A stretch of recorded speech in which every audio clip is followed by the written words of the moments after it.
তাই মুসলমান হাত কোথায় বাঁধলো? সহিহ হাদিস আছে না নাই?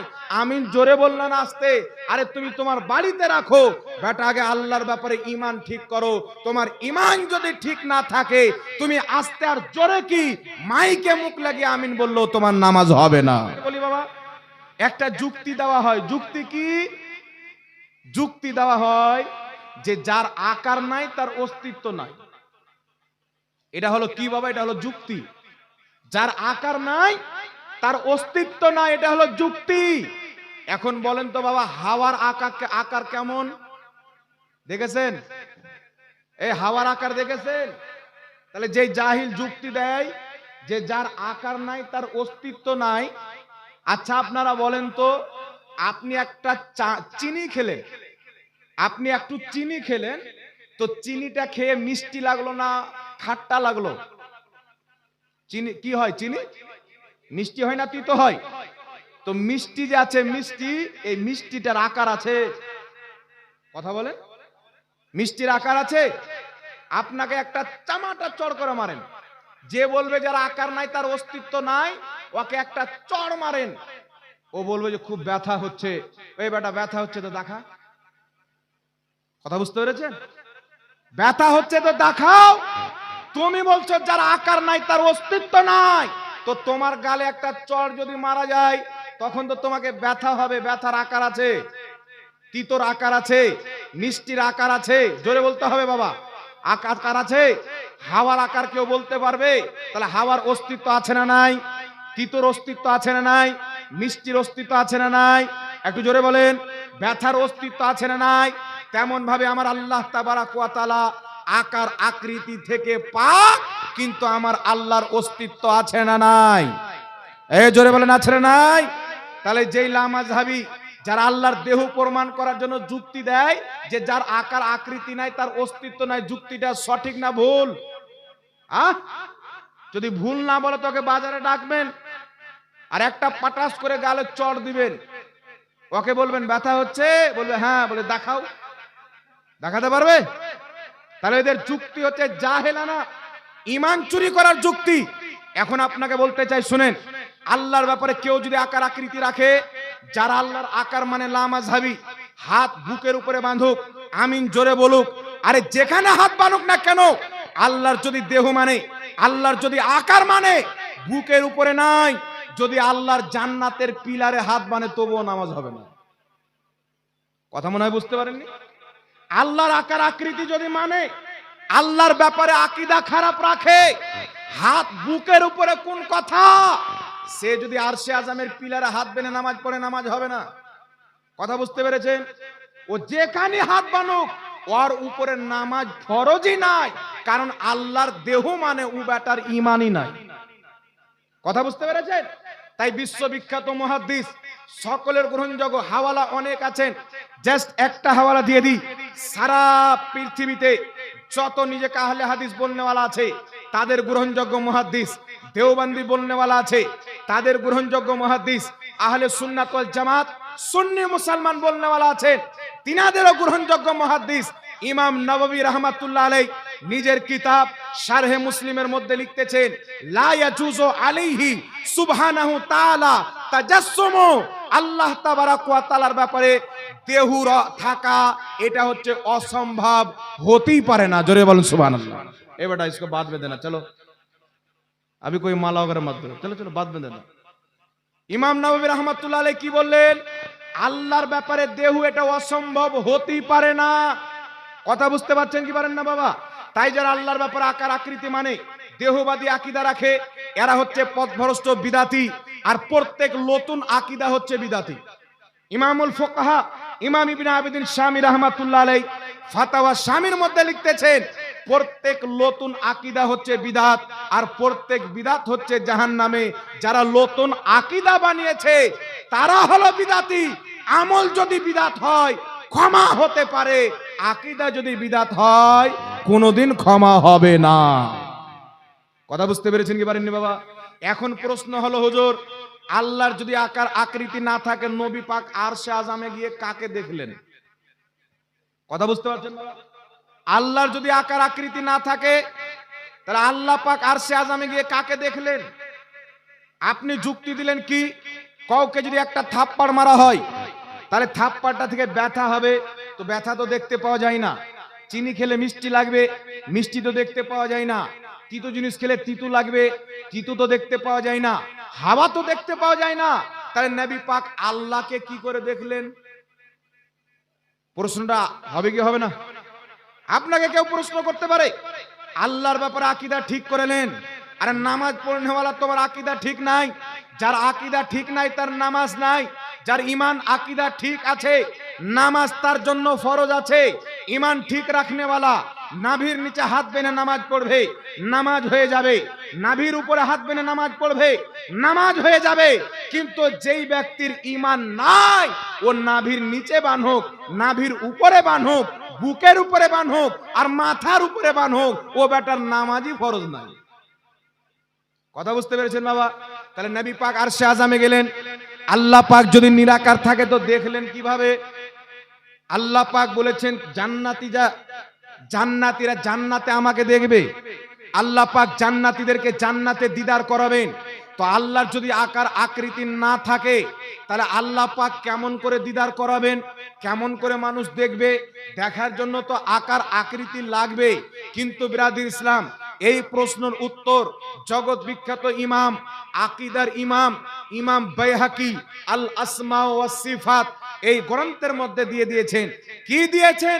তিনি নিজের কিতাবের মধ্যে লিখতেছেন, আল্লাহ তাবারক ওয়া তাআলার জন্য কেমন আল্লাহ কেমন করে দেখলেন, এইগুলো প্রশ্নই প্রযোজ্য নয়।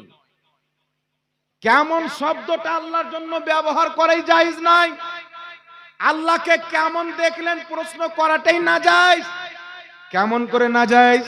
বলছেন আল্লাহকে কেমন দেখলেন, তো কেমন দেখলেন কাকে বলা যাবে? যার কোনো উপমা থাকবে। কথা বুঝতে পারছেন না? যার কোনো উদাহরণ থাকবে। আর আল্লাহকে নবী পাক দেখলেন তো বলছে কেমন দেখলেন। তো কেউ যদি বলে এই বইয়ের মতন, শিরিক হবে কি হবে না? আল্লাহর তো কোনো উদাহরণ নাই। বই দিয়ে উদাহরণ দিলে শিরিক হবে, লাইট দিয়ে উদাহরণ দিলে শিরিক হবে, হাওয়া দিয়ে উদাহরণ দিলে শিরিক হবে। আল্লাহর কোন জিনিস দিয়ে উদাহরণ দেওয়া যাবে না। তাহলে উত্তর কি করে দিবেন? নবী মুস্তাফাকে আল্লাহ আরশে ডেকে নিজের দিদার করালেন। বলবে কেমন করে করালেন? আল্লাহর তো আকার আকৃতি নাই। আমি বললাম শুনো, আল্লাহ তাবারক ওয়া তাআলা ব্যথা দেখাতে পারে কি পারে না? এই জোরে বলতে হবে। মানুষকে একটা থাপ্পড় মারলে ব্যথা হয়, আমি আপনি দেখতে পাবো না। কিন্তু আল্লাহ পাক যদি এমন চোখ আমাদেরকে দিয়ে দেয়, ওই থাপ্পড়ের ব্যথা দেখার শক্তি দিয়ে দিলে দেখতে পাবো কি পাবো না? আল্লাহ দেখাতে পারে কি পারে না? তো আল্লাহর কোনো আকার নাই।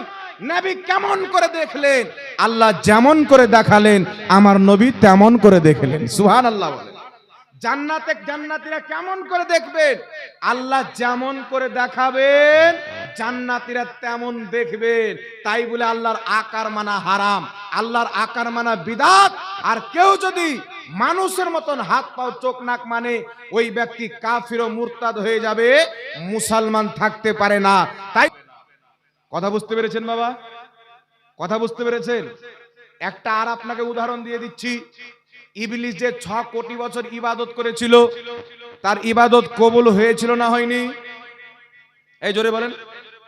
তার ইবাদত কবুল ছিল না? আল্লাহ কবুল করার কারণে তো তাকে জান্নাতে ভরেছিলেন। কিন্তু যখন আদমের অপমান করলো, আদম সম্পর্কে তার ধারণা খারাপ হয়ে গেল, তার আকীদা খারাপ হয়ে গেল, তারপরে কি ইবলিসের নামাজ টিকলো? ইবাদত টিকলো? 6 কোটি বছরের কবুল ইবাদত আদম নবীর ব্যাপারে আকীদা খারাপ হলে যদি ধ্বংস হয়ে যায়, যার আকীদা আল্লাহর ব্যাপারে খারাপ, বলে আল্লাহর হাত আছে, আল্লাহর পাও আছে, আল্লাহর চেহারা আছে, আল্লাহর চোখ আছে, আল্লাহর কান আছে, আরে যাদের আকীদা মুজাসসামাদের মতো, যাদের আকীদা হিন্দুদের মতন, তাদের ঈমান থাকতে পারে? এই জোরে বলেন, ঈমান থাকতে পারে? ইবলিসের কবুল নামাজ যদি বেকার হয়ে যায়, এ বেটার নামাজ তো এখন আল্লাহর কাছে যায়নি, কারণ ঈমানই নাই। কথা বুঝতে পারছেন কি পারেন না? তো কবুল নামাজ যদি আদমের ব্যাপারে আকীদা খারাপ করলে ধ্বংস হয়ে যায়, তাহলে আল্লাহর ব্যাপারে যাদের আকীদা আল্লাহর দেহ আছে, জিসিম আছে, আকার আকৃতি আছে, তাদের নামাজ তো এখন পর্যন্ত খোলা হয়নি, নামায় আমাল খোলা হয়নি। স্পষ্ট প্রমাণিত হলো আদমের অসম্মান করনেওয়ালা ইবলিসের 6 কোটি বছরের কবুল ইবাদত বেকার হয়ে গেল।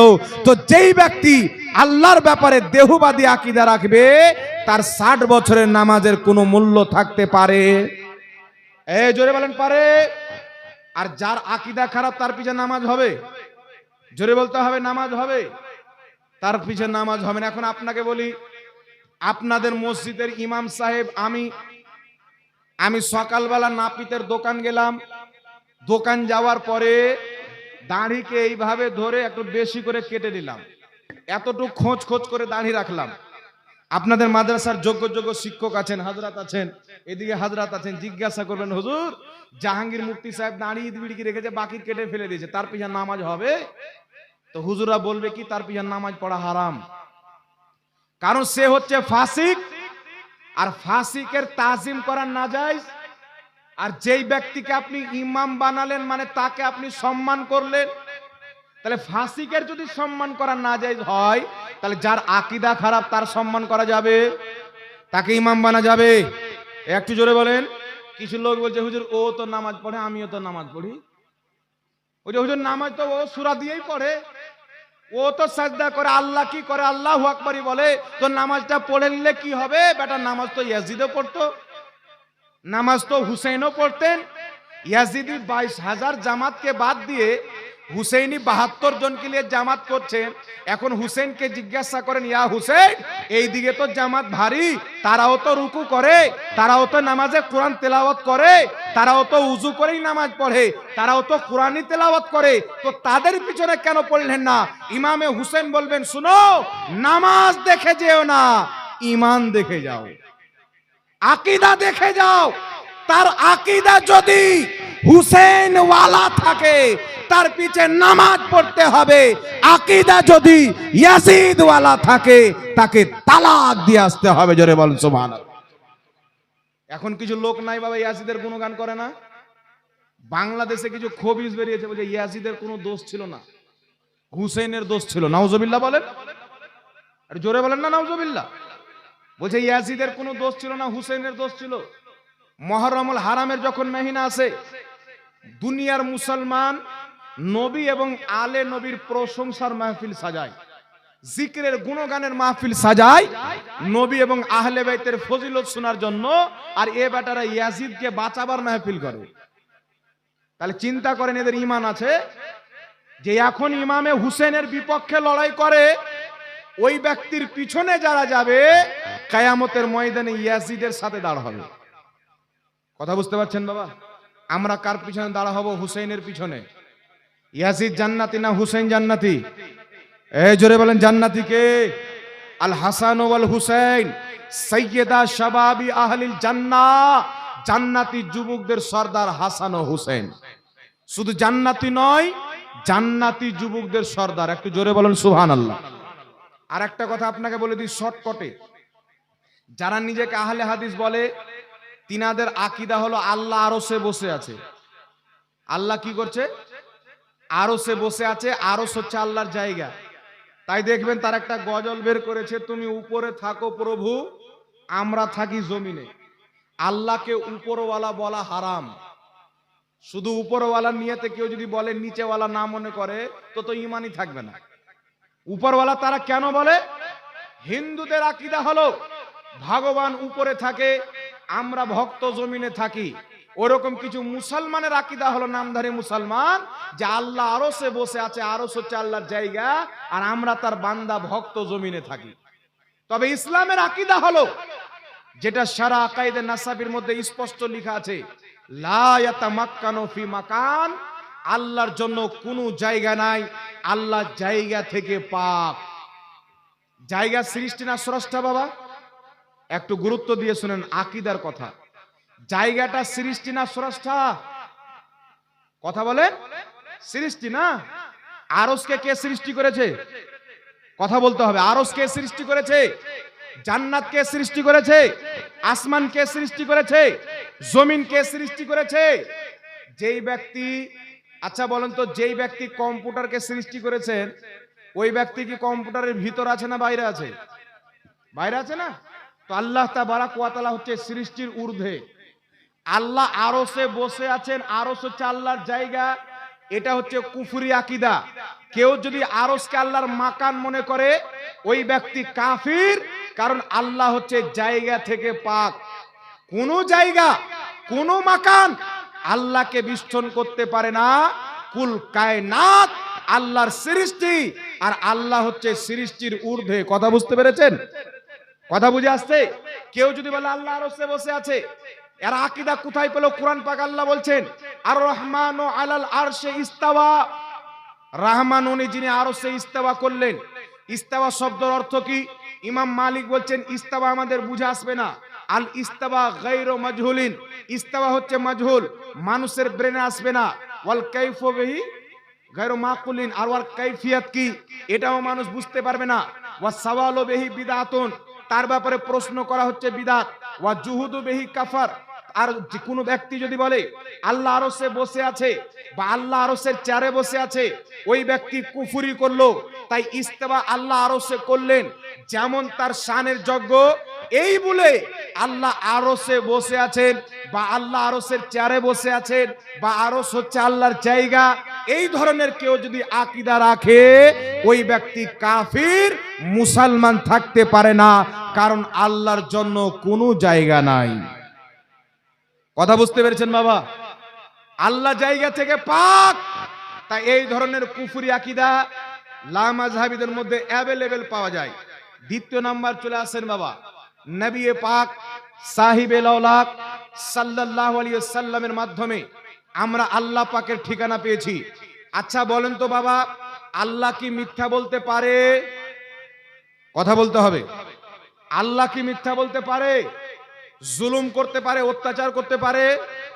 আল্লাহ কি ধ্বংস হতে পারে? ধ্বংস হতে পারে না। আমি আপনাকে একটা দলিল দিচ্ছি। আল্লাহ পাক পবিত্র কোরআনে বলছেন ইন্নাল্লাহা আলা কুল্লি শাইইন কাদির, নিশ্চয় আল্লাহ প্রত্যেক জিনিসের প্রতি ক্ষমতা রাখেন, কুদরত রাখেন। তাহলে আপনারা বললেন যে আল্লাহ মিথ্যা বলতে পারে না, তাহলে আল্লাহ কি মিথ্যার প্রতি ক্ষমতা রাখে না? আল্লাহ কি মিথ্যার উপরে ক্ষমতা রাখে না? এখন আপনি বলবেন হুজুর রাখে, তাহলে ঈমান কিন্তু বাবা শেষ হয়ে যাবে। কথা বুঝতে পারছেন? একটা কথা মনে রাখবেন, ইন্নাল্লাহা আলা কুল্লি শাইইন কাদির, আল্লাহ তাবারাক ওয়া তাআলা প্রত্যেক জিনিসের প্রতি কুদরত রাখেন, ক্ষমতা রাখেন। এর অর্থ কি? প্রত্যেক সম্ভব এবং পাক জিনিসের উপরে ক্ষমতা রাখেন। কথা বুঝতে পেরেছেন? মিথ্যা বলা পাক না না পাক? জোরে বলেন। এই মা, এই মা, এই মা, এই কে লোকটা গো? শুনতে কিছু পাই না নাকি? এই বাবু, এই বাবু, এই বাবু, তুমি শুনতে পাও না? ভাষা আছো নাকি? সরাও। তোমরা এগুলো দিতে কেন? बाद में देगा ना मदरसे में ले जाके, जितना माला देना है। और ये माला देना जायज नहीं है ना, काचा फूल का माला देना चाहिए ना, जो कच्चा रहता है, हरा भरा रहता है। प्लास्टिक वाला फूल नहीं देना चाहिए, इसको मत दिया करो। जाग बिरादर इस्लाम, इन्नल्लाह अला कुल्ली शाइइन कदीर, আল্লাহ প্রত্যেক জিনিসের প্রতি কুদরত রাখে। তাই দেওবন্দিরা নিজের কিতাব ফাতাওয়া রশিদিয়ার মধ্যে লিখলো আল্লাহ প্রত্যেক জিনিসের উপরে কুদরত রাখে, এর মানে আল্লাহ মিথ্যাও বলতে পারে। জোরে বলেন নাউজুবিল্লাহ। আহলে হাদিস আকীদা কি বানালো? আল্লাহ প্রত্যেক জিনিসের উপরে কুদরত রাখে মানে আল্লাহ জুলুম করতে পারে কিন্তু করে না। আল্লাহ পাক মানুষ হয়ে চলে আসলে আর আল্লাহ হতে পারবে না, মানে আল্লাহ ধ্বংস হতে পারে কিন্তু হবে না। একটু জোরে বলেন নাউজুবিল্লাহ। তবে স্পষ্ট আকীদা বুঝবেন, ইন্নাল্লাহা আলা কুল্লি শাইইন কাদির, মিথ্যা তাহাতে কুদরত নয়। মিথ্যা আল্লাহর কুদরতে নাই, চুগলখড়ি নাই, জুলুম অত্যাচার নাই। এটাই স্পষ্ট ভাবে আপনার বিশ্লেষণ করা আছে আকীদাতুত তাহাবীর মধ্যে, অসংখ্য কিতাবের মধ্যে। তাই যারা বলবে আল্লাহ মিথ্যা বলতে পারে কিন্তু পারে বলে না, ওই ব্যক্তি আল্লাহর কুদরতে মিথ্যা সম্ভব মানার কারণে কাফির ও মুরতাদ হয়ে যাবে, মুসলমান থাকবে না। যদি কোনো ব্যক্তি বলে আল্লাহ চুরি করতে পারে কিন্তু করবে না, আল্লাহ জুলুম করতে পারে কিন্তু করবে না, আল্লাহ ধ্বংস হতে পারে কিন্তু হবে না, ওই ব্যক্তি কোনোদিন মুসলমান হতে পারে মুসলমান হবে?